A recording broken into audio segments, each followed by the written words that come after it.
presented by Mathli Express Music.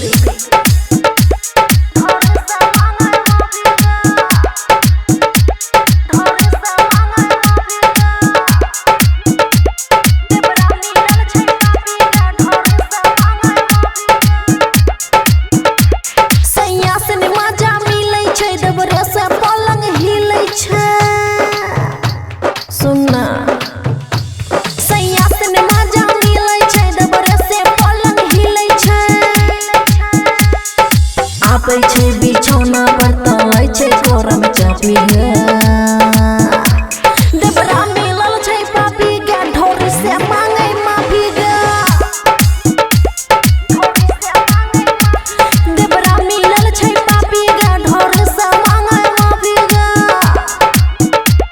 Khushi recording studio Baluaha DJ good Madhubani ढोरी से मांगे माफी गे ढोरी से मांगे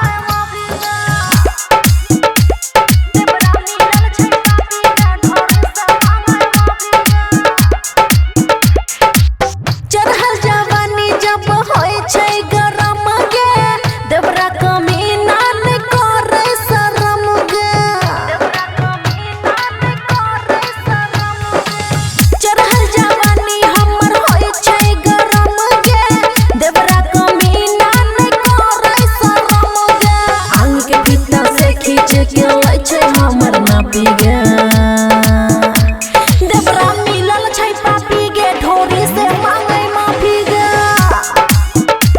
ढोरी से मांगे हे गे देवरा मिलल छै पापी गे ढोरी से मांगे माफी गे। डीजे गुड मधुबनी ढोरी से मांगे माफी गे ढोरी से मांगे माफी गे।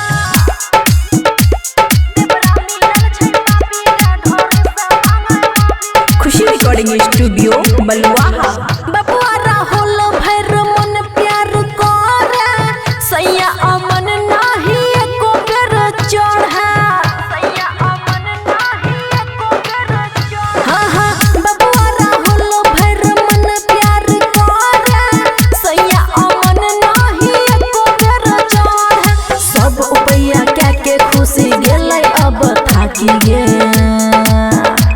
देवरा मिलल छै पापी गे ढोरी से मांगे माफी गे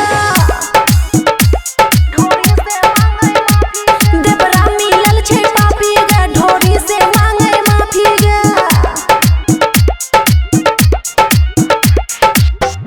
खुशी रिकॉर्डिंग स्टूडियो बलुआहा।